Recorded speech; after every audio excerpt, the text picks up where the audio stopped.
Jack Grealish will be pulling on the royal blue this season after Everton secured a season-long loan deal with Manchester City for the England international. This does include an option to make the transfer permanent for £50 million next summer. It's a move that could inject exactly the kind of technical quality, creative spark, and attacking unpredictability the Toffees have been missing in recent campaigns. For Everton, it represents low-risk, high-reward business. For Jack Grealish, it's an opportunity to once again become the focal point of a Premier League side and play with the kind of freedom that made him one of the most exciting players in English football. This isn't just another signing to pad the squad, it's potentially the most influential arrival of the summer for Everton. Grealish brings not only skill and flair, but also experience at the very highest level, having played a key role in Manchester City's domestic dominance and Champions League triumph. That blend of creative genius and big game mentality could be exactly what Moyes' side needs to make a serious push up the table.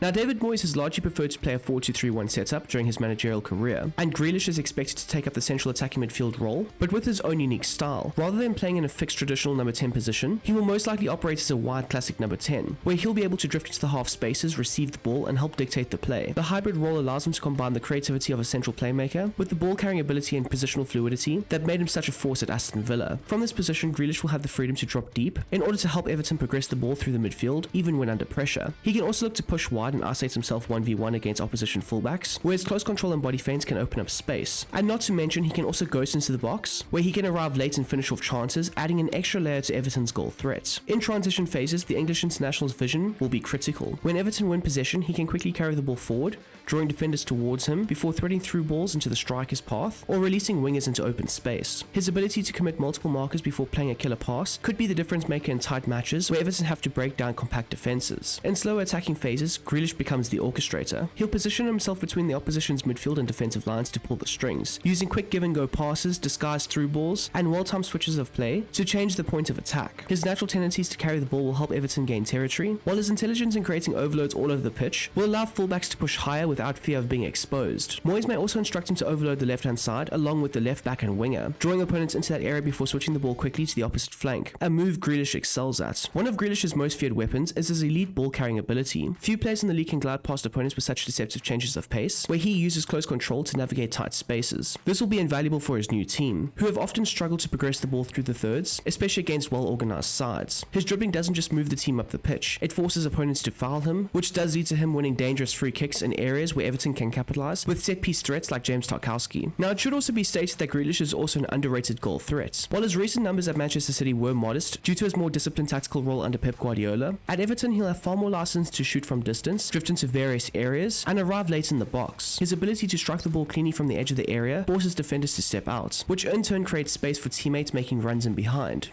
So for Everton, you could consider this a statement signing. They've acquired a player with Premier League proven pedigree, Champions League winning experience, and the creative quality to transform their attacking outputs, all without committing a massive permanent fee up front. The loan structure means Everton can assess his impact over the course of the season before deciding whether to activate the £50 million purchase clause. For Grealish, it's a move that represents a reset. At Manchester City, his role was often more functional than flamboyant, prioritizing positional discipline over creative expression. Whereas at Everton, he'll be the main man, the creative heartbeat, the players teammates look to when the game needs unlocking, and the one expected to make things happen when others can't. If Grealish can rediscover his Aston Villa era form, where he was flirting with world-class status, Everton could have a genuine star in their hands, one capable of turning matches on his own. With the responsibility and freedom Moyes is likely to grant him, the England international has the perfect platform to remind everyone why he was once the most sought-after player in the league. And if that happens, not only will Everton become far more dangerous going forward, but they might just surprise a few this season, potentially even pushing for European qualification.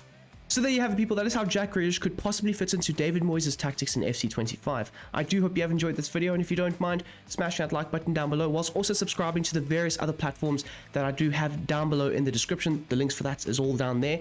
You guys can go ahead, join up with the Patreon, or potentially join up with the Discord, where we chat all the good stuff about football and all that cool stuff. Anyways, until the next time, until the next one, I hope you guys have a smashing goddamn day, and I'm out of here. Peace.